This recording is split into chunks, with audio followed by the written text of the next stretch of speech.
What's up, Crypto Crew, and welcome back. Or if this is your first time, I'm Captain Crypto Mite, actively escaping the Matrix, scoping out the crypto ocean. So if you like your odds, get on the boat, stay up to date, thumbs up, and join the hunt. Into the boat! Crypto Crew, Caspians have spent years watching the Kaspa network prove itself on the fundamentals. Fast blocks, elegant block DAG design, and a relentlessly fair proof-of-work secured monetary base. What we've been missing, however, is the one ingredient that consistently turns a technically superior network into a DeFi magnet, deep permissionless access to stablecoins, which is exactly what this first Kaspa L2 cross-chain bridge is poised to unlock by bringing USDT and USDC from BNB, Ethereum, and Base into the Kaspa L2 ecosystem. Kasplex today, Igra Labs tomorrow. Kaspa Finance is effectively building the highway for mainstream EVM capital to finally discover Kaspa, and in today's vid, we'll have Kaspa Finance's James and Mirza, accompanied by Jace, give their updates in their latest interview with Ankit of the XXIM podcast. Stay tuned, Crypto Crew. Life moves pretty fast.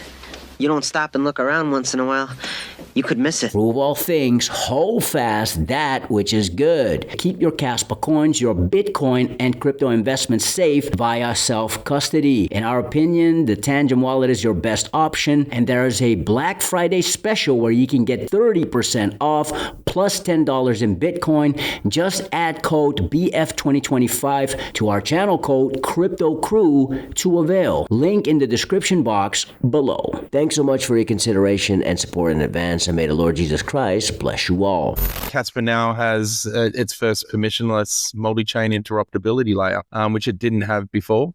Everything was pretty much coming from Kaspa's OG chain to either Kasplex, and in future state, obviously, once Igra goes to mainnet, to Igra. So yeah, we're basically enabling asset transfers and smart contract communication across multiple chains and EVM chains in that respect. And you're starting with BNB. Why BNB? It's a good question. BNB has a massive retail user base. It was chosen for both liquidity and technical reasons. Deep stablecoin pools for USDT and USDC, high on-chain activity, probably the second or third largest activity on any given chain.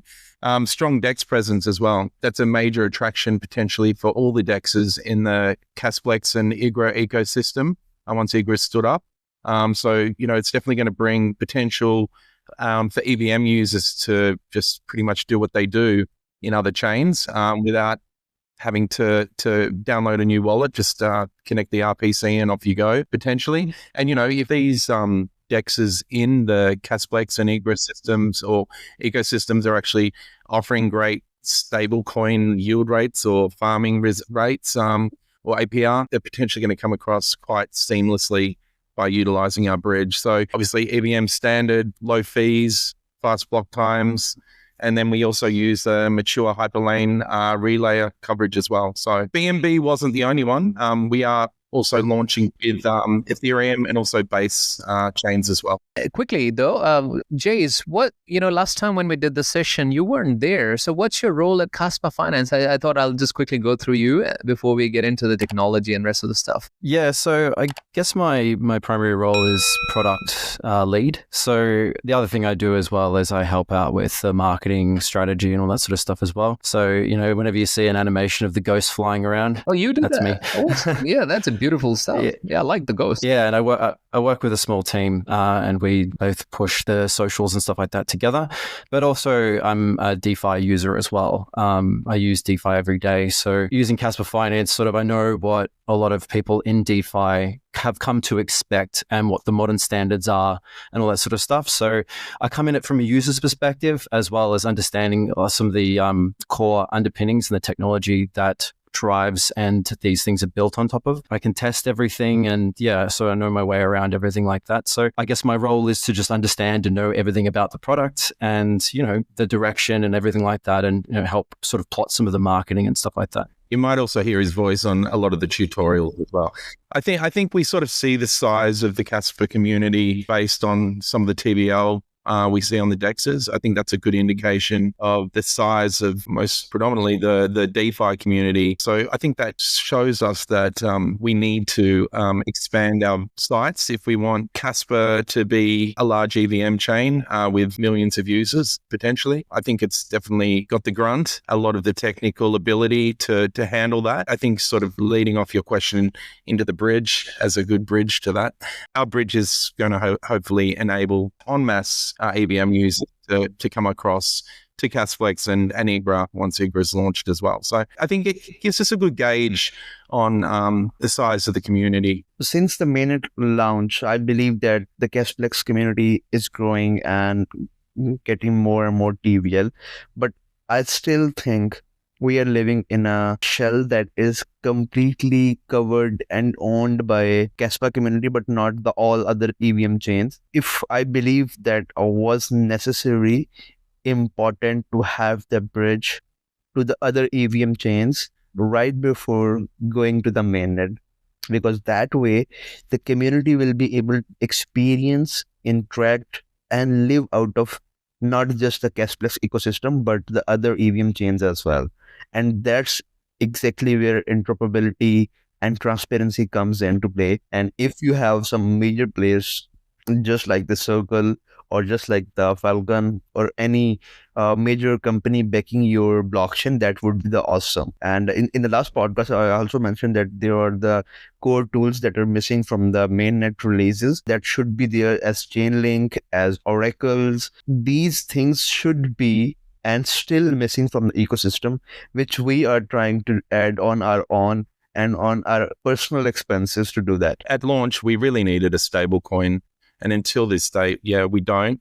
We will today. And I think that's great news for the community. It brings confidence into the DeFi aspect of things as well. Even borrowing and lending, yield-based earnings on stables and all kinds of other things we're looking at bringing into the ecosystem as well. So Kasflex as a core chain was going mainnet. There was a very core component missing from the main chain was The stablecoins. I see. I think so the whole community is living in a shell where they are actually not interacting with the other EVM chains, or I would say that they're somehow allergic to it. I don't know why, because EVM chain is only good as the core TVL, right? I believe till now date, all of the volume that comes to the Kasflex chain is from the Curve bridge, which is built by the KEF entirely. But I think so, as you are going to the mainnet and as you are building an EVM chain, why you are not opening the doors for the other chains to interact with you? Why you are not allowing other chains users to attract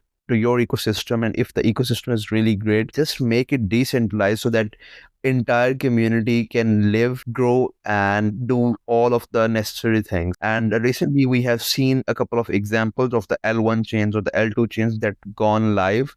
And trust me, all of the protocols, even MetaMask, supports those chains and allow them to promote them. So I think so these parts were missing from the mainnet releases of the Kasflex. And if those parts were involved or done before the time, this would give all of the Kasflex users or the ecosystem users a great edge. But now as the Kaspa Finance is developing and has developed the bridge on its own, so I believe this will enhance our ecosystem more and adds more value. it feels like Kasflex and IGRA were in the mix, and Kasflex raced to the finish line without including all the ingredients that are meant to actually bake a cake or a chain. So I think that was probably the cause of it. They were probably worried that IGRA was going to beat them to be the first EVM layer 2 chain. I felt like it was very rushed, and that's nothing against the core team at Kasflex. I think they were working to someone else's deadline that wasn't effectively theirs by rushing something to market just for the sake of being the first. I'm really excited to see what IGRA brings to the table. Nothing against the Kaspex team at all. So, we do work closely with them as well. But, we've been dealing with Pavel and the team at IGRA, and they're playing a slow game, but I think they're going to really build something brilliant. Kaspa never really had a narrative problem, it had an access problem. The tech is strong, the community is passionate, but without stablecoins and seamless interoperability, most of the EVM world could only look in from the outside. With this new cross-chain bridge, that barrier finally breaks. As USDT and USDC begin flowing in from BNB, Ethereum, and Base, DeFi on Kaspa can start to look what the rest of crypto has come to expect, only faster, fairer, and built on a genuinely innovative L1. Shout out to the Kaspa Finance team, shout out to Ankit and the XXIM podcast. Guess you guys aren't ready for that yet. And before we go, Crypto Crew, if you're looking to maximize your crypto journey, don't miss out on Blowfin's Black Friday Mega Bundle. New users deposit just 20 USDT and get a $20 bonus. If you're an existing user, you can grab up to 220 USDT for your deposits and even more for trading. It's all about those massive rewards, but only for the first 100. Click the link in the description below and get your hedge on, Crypto Crew. Prove all things, hold fast that which is good. Stick around. Fix your mind before you get to the grind. And with that said, let's continue to escape the matrix. Let's continue to be on the lookout for the next big thing here on the crypto ocean. Grow in grace, and let's make some crypto waves. Say I.